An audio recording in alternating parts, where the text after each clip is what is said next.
PDIP resmi mendeklarasikan mengusung Awe Novriandi dan Ilyas Panji Alam dalam pemilihan kepala daerah di Ogan Ilir pada Minggu 26 Juli 2015. Dalam deklarasi ini, Ketua DPD PDIP Sumsel, Giri Ramanda Kiamas mengungkapkan pihaknya telah mempersiapkan pasangan ini untuk menghadapi pilkada serentak dan pasangan ini merupakan rekomendasi Dewan Pusat PDIP. Khusus untuk mensosialisasikan hasil dari rekomendasi Dewan Pusat dan nanti jam 2 ini akan dilaksanakan deklarasi.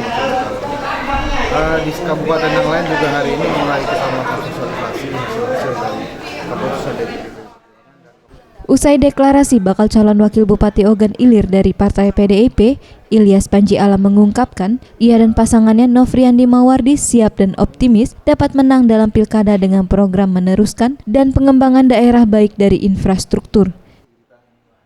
Jadi kita diharapkan untuk teman-teman yang berada di grassroots yang di akar dengan partai koalisi yang bersama kita, jadi kita akan memperjuangkan bersama-sama itu.